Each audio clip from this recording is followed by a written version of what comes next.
What's going on YouTube? It's Rich Lux. In today's video, I'm going to talk about my coming out story. This is something that I've never talked about on this YouTube channel. I've heard many people's coming out story, but I've never actually did one of my own.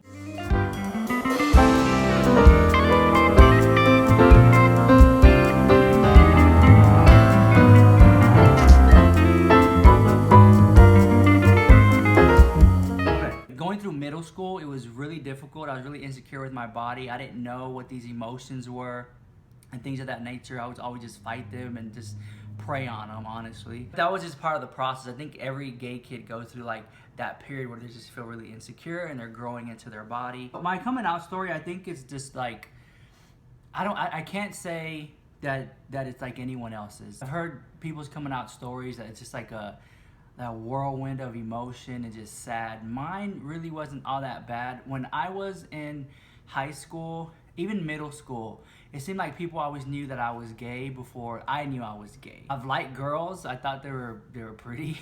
And at that time, I had like one or two little girlfriends and stuff like that. Never really thought about guys actually. And then when I came into high school, it was just always like fag, fag, fag, or are you gay, or are you gay? It was constantly a question.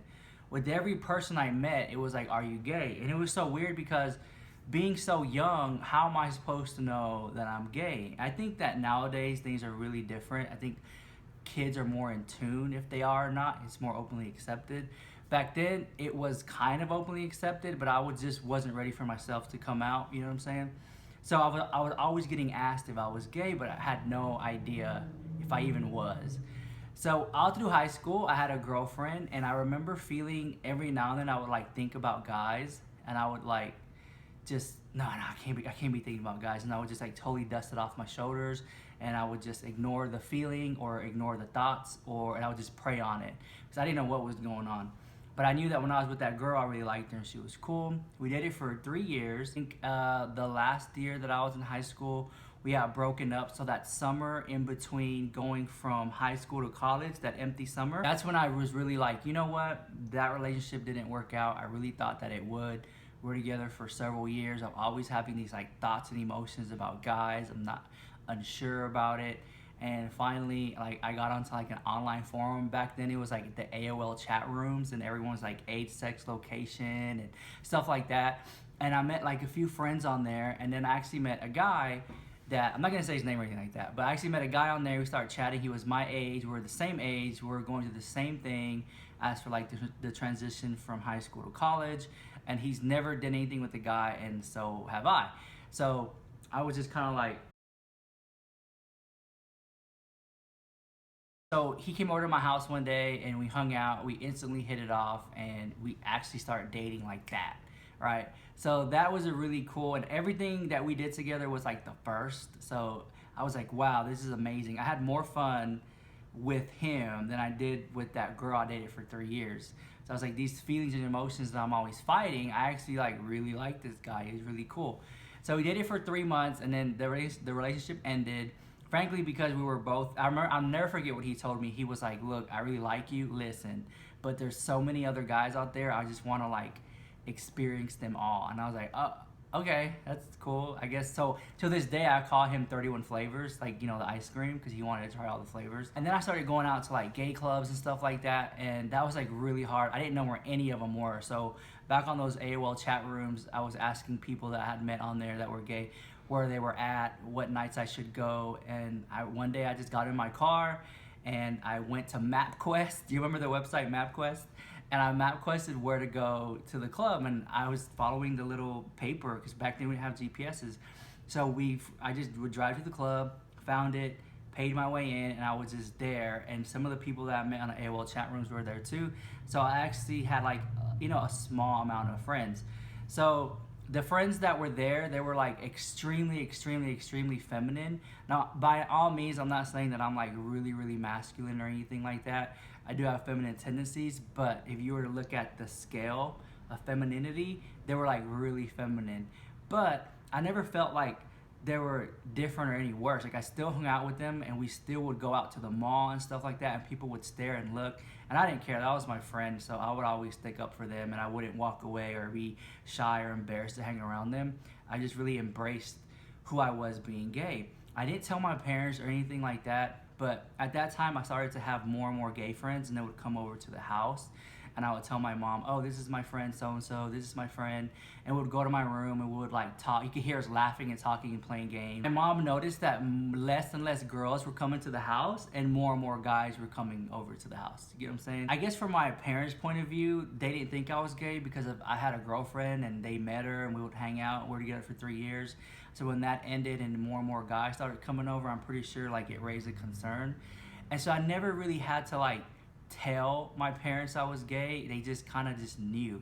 You get what I'm saying? And I think that a lot of people's coming out stories are just so dramatic and they get kicked out of the house and the kids out on the streets living with family members, stuff like that. That was by all means not my situation. My parents were just like, okay. And they really didn't, you know, press it that much. Even till this day, like my mom, my dad, like they would know before my dad passed away, they all knew that I was gay based on my actions. I didn't really have to say anything. You get what I'm saying? And so then it was never really a topic of discussion. Like I would tell them every now and then I'm talking to a new guy and they're like, okay, that's nice. Maybe we'll get to meet him and stuff like that. But it was never like, so tell me about your sex life. We never talked about stuff like that. And it's been like that throughout my life. Like if you know me as a person, talking about sex is something that I just really don't do unless we're like at a kitchen table among really close friends. Like I'm not really open about it because a part of me is really old fashioned and reserved, and a lot of people mistake that for being like stuck up and prude. But really I just try to keep it old school. Always been like an open book to people, but at the same time I do keep some things personal because it is quite vulgar and just, you know, nasty. I'm just not that kind of person. And there's some people on YouTube where like their whole channel is about talking about sex and sexual experiences and stuff like that, and that's not really something that I like to do because I do eventually want to like end up with a guy and maybe get married and stuff like that. I don't want to have those types of videos where I talk about these crazy sexual experiences all the time be on YouTube and live forever, because I do think that videos like that will eventually like hurt you in the future, whether you're trying to get a job or trying to get into a real relationship and they Google your name and all they find is like these sex videos of you talking about sex. You get what I'm saying? But I just overall I feel like I was like extremely lucky to have such a supporting and open family. It was never really a big issue. It was never really a topic of discussion, like something bad or ill or just really angry or upset. It was just always like, well, we still love you no matter what. And that was like really cool. And I'm really glad that like looking back at it, I'm really blessed that my family just was really just so accepting about it. No one really was just like, it wasn't that big of a deal. And I guess because maybe it was a time frame, I don't know. I think ultimately I just feel really blessed. So it wasn't one of those, you know, I'm sorry if you came to this video and you wanted to hear some horror dramatic story about getting kicked out and thrown out. By all means, that was nothing that happened to me. That's why I feel like I'm just really blessed about it. And I just don't really talk about it that much, but I felt like I needed to now because maybe it could help somebody out there. But one thing that I've always known is that people know you're gay before you know you're gay. Like at the end of the day, they know that, and if you just keep fighting it, then ultimately two things are gonna happen. You'll either just keep fighting the rest of your life and never know what if you just completely embrace yourself and live as who you are and who you're meant to be. I feel like I was completely born this way. I feel like even though I dated girls through high school and middle school, I feel like underneath it all, I would still have like these feelings and emotions that I just never acted on. I always suppressed them until I got to like, you know, college, and I just decided to go for it. And I was just like, wow, I'm so happy I did. And I'm just happy everything just turned out the way it did. So I appreciate you for watching, and see you next video. Peace.